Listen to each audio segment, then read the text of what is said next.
សួស្តីកូនទាំងអស់គ្នាថ្ងៃនេះអ្នកគ្រូបានសិភៅរឿងនិទានថ្មីមួយកក្បាលចាឥឡូវកូនសង្កេតមើលរូបភាពទាំងអស់គ្នាកូនឃើញអីខ្លះនៅក្នុងរូបភាពហ្នឹង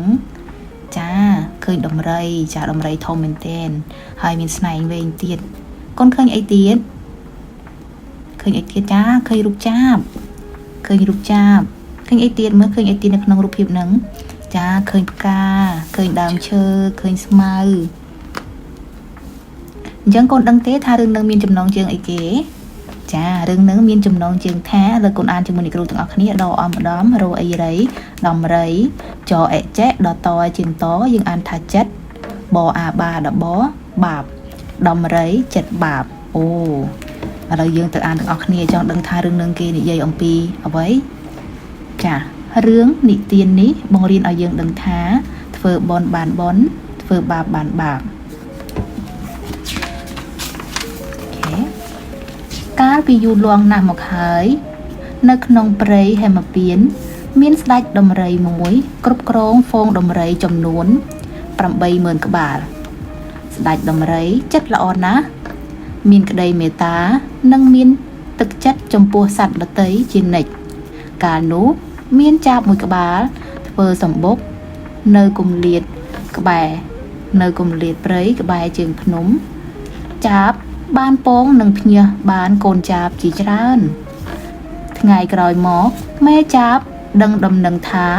ហ្វូងដំរីនឹងធ្វើដំណើរឆ្លងកាត់ចំផ្លូវដែលជាសម្បុករបស់ខ្លួនក៏មានការភិតភ័យទើបហើរទៅជួបស្ដេចដំរីភ្លាមមេចាបអង្វរកស្ដេចដំរីថាអោស្ដេចដំរីអើយទុកជីវិតឲ្យកូនតូចរបស់ខ្ញុំផងកុំជិនសម្បុកខ្ញុំអីឥឡូវនេះមេចាបបានទៅអង្វរស្ដេចដំរីឥឡូវកូនសាកគិតទៅមើលតើស្ដេចដំរីយល់ព្រមមិនជិនសម្បុកចាបដែរឬទេមើលកូនសាកទាយមើលកូនណាថាយល់ព្រមកូនណាថាមិនយល់ព្រមឥឡូវកូនសាកទាយអូខេកូនទីក្នុងចិត្តកូនឬអាចខមមិនពីក្រោមក៏បានដែរឥឡូវនេះយើងបន្តអានទៅមុខទៀតស្ដេចដំរីនិយាយថាកុំខ្លាចយើងនឹងជួយការពារសម្បុកឲ្យឯងចាបបានឮសម្ដីរបស់ស្ដេចដំរីហើយក៏ធូរទ្រូងមុននឹងហើរត្រឡប់ទៅរកសម្បុករបស់ខ្លួនវិញពេលស្ដេចដំរីដើរដល់សម្បុករបស់មេចាបវាក៏ទៅឈរពីមុខសម្បុកចាំទើលតែកូនចៅរបស់ខ្លួនដើរឆ្លងកាត់រហូតអស់វ៉ាវមេដំរីពិតជាចិត្តល្អមែនហើយនៅមុនពេលដែលស្ដេចដំរីចាកចេញទៅវាក៏បានដាស់តឿនដោយការព្រួយបារម្ភថាមានដំរីឈ្មោលមួយក្បាលកំពុងតែធ្វើដំណើរឆ្លងកាត់ទីនេះដែរឯងត្រូវប្រុងប្រយ័ត្នហើយសូមអង្វរកវាឲ្យបានស្រួលបួលផងអូខេបន្តទៀតថ្ងៃមួយមេចាបហើរទៅរកចំណីក៏ជួបនឹងដំរីពីលដែលកំពុងតែដើរនៅជើងភ្នំមេចាបរហ័សទៅសុំអង្វរកថា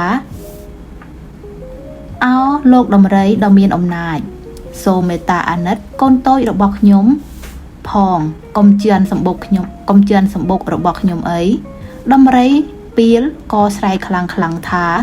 យីមីចាប់ល្អិតចង់មកពាំងផ្លូវអ្នកធំដូចជាយើងផងឬអ្នកណាពាំងផ្លូវយើងនឹងចិនកប់ដីហាដំរីចិត្តបាបមិនបានយកចិត្តទុកដាក់នឹងពាក្យអង្វររបស់អង្វរកមិនបានយកចិត្តទុកដាក់នឹងពាក្យអង្វរកទេវាដើរទៅរកសម្បុករបស់មេចាបហើយលើកជើងចិនកូនចាបនៅក្នុងសម្បុកទើលតែងឹបអស់វ៉ាវដំរីពីលនេះពិតជាចិត្តអាក្រក់មែនបន្តទៀតមេចាបទាំងសោកសង្រេងទាំងខឹងសម្បាវានិយាយដោយការចងអាឃាតថាចាំមើលចុះយើងនឹងតាមចងកម្មចងពៀនឹងឯងវិញដំរីសើចក្អាកក្អាយដោយមិនខ្វល់ខ្វាយថាខ្លួនតូចដូចឯងធ្វើស្អីយើងបានយើងទៅវិញទេជាអ្នកជឿនឯងងឹបទៅតាមកូនឯងនិយាយចប់ដំរីពីលក៏ដើរចេញបាត់ទៅវ៉ាវបងចាំមើលថារឿងនេះទៅជាយ៉ាងម៉េចទៀតលោកក្រោយមក មេចាប់រកវិធីសងសឹកនិងដំរីព្រៃអន្តពាលនោះហើយទីបំផុតវាក៏គិតឃើញផែនការមួយមេចាប់បានទៅបំរើក្អែកមួយក្បាលនេះគឺជាសត្វក្អែកបានទៅបំរើក្អែកមួយក្បាលអស់រយៈពេលជាច្រើនថ្ងៃធ្វើឲ្យក្អែករំភើបចំពោះទឹកចិត្តរបស់វាថ្ងៃមួយក្អែកបានប្រាប់មេចាប់ថាអរគុណឯងច្រើនដែលជួយខ្ញុំបើឯងត្រូវការអីនោះខ្ញុំរីករាយនឹងជួយទើបមេចាប់និយាយរឿងដំរីចិត្តបាបឲ្យក្អែកស្ដាប់ហើយក៏សុំក្អែកជួយទៅជើភ្នែកដំរីបាបក្អែកយល់ព្រមរឿងងាយប៉ុណ្ណឹងចាំខ្ញុំចាត់ការឲ្យវ៉ាវសងសឹកចាបន្តទៀតមេចាប់បានកំណត់ថ្ងៃគ្នាជាមួយក្អែករួចរាល់ក្នុងការទៅជើភ្នែករបស់ដំរីព្រៃអន្តពាលទើបវាចាប់ផ្ដើមធ្វើតាមផែនការរបស់វាបន្តទៅទៀតមេចាប់បានហើរទៅជួបនឹងរុយក្បាលខៀវដែលជាមិត្តចាស់របស់ខ្លួនហើយវាក៏សុំឲ្យរុយក្បាលខៀវជួយទៅពងដាក់ភ្នែកទាំងសងខាងរបស់ដំរីកំហួចទៅតាមការកំណត់រុយក្បាលខៀវក៏តបថារឿងប៉ុណ្ណឹងចាំខ្ញុំចាត់ការឲ្យមេចាប់អរគុណរុយក្បាលខៀវហើយក៏សុំលាមិត្តទៅចាមេចាប់នឹងមិត្តភក្តិច្រើនមែនបន្តទៀតបន្ទាប់មកមេចាប់ក៏ស្រូតដំណើរទៅត្រពាំងមួយនេះគឺត្រពាំងមេចាប់ស្រូតដំណើរទៅត្រពាំងមួយ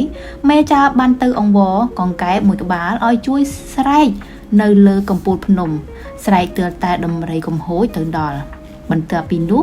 ចាំលោតទៅស្រែកនៅជិតមាត់ជ្រោះដែលជាផែនការបន្ទាប់កង្កែបក៏យល់ព្រមកង្កែបនិយាយថាកុំបារម្ភខ្ញុំនឹងជួយឯងថ្ងៃមួយពេលដំរីពីលកំពុងតែរកស៊ីនៅក្នុងព្រៃក្អែកបានហើរតាមវារហូតមានឱកាសក៏ហើរទៅជិតចំភ្នែកទាំងពីររបស់វាទើបតែចេញឈាមវ៉ាវ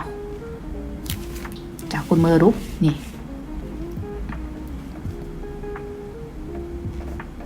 បន្ទាប់ពីនោះរុយក្បាលខៀវក៏ហើរទៅពង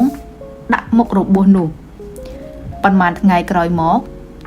របួសចំភ្នែកនោះក៏មានខ្ទុះធ្វើឲ្យដំរីចិត្តបាបឈឺចាប់ជាខ្លាំងវាដើរទាំងពោពីមពោពើមនៅក្នុងព្រៃអស់ជាច្រើនថ្ងៃទាំងហត់នឿយទាំងស្រេកទឹកចា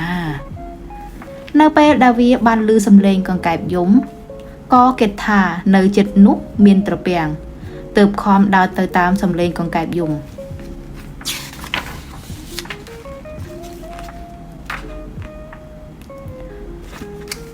ដំរីពីលក៏ចេះតែដើរតាមសំឡេងយំរបស់កង្កែប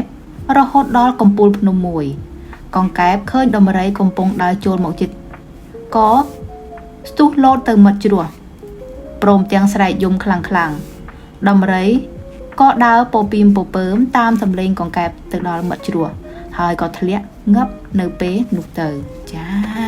ឃើញអត់ធ្វើបុណ្យបានបុណ្យធ្វើបាបបានបាបអញ្ចឹងដំរីពីលនេះគឺតាំងចិត្តសម្លាប់ដោយដើរជឿនពងរបស់ចាបដូច្នេះចាបក៏រៀបគម្រោងសងសឹក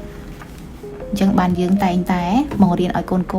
ធ្វើអំពើល្អដូចក្នុងរឿងនេះអញ្ចឹងចារឿងដំរីចិត្តបាបចាប់តែប៉ុណ្ណឹងកូនកុំភ្លេចជួយចុច like ចុច share ក៏ដូចជាចុច subscribe channel អ្នកគ្រូដើម្បីជាកម្លាំងចិត្តឲ្យអ្នកគ្រូរករឿងនិទានថ្មីៗមកបន្ថែមទៀតអរគុណជួបគ្នានៅក្នុងคลิปវីដេអូក្រោយទៀត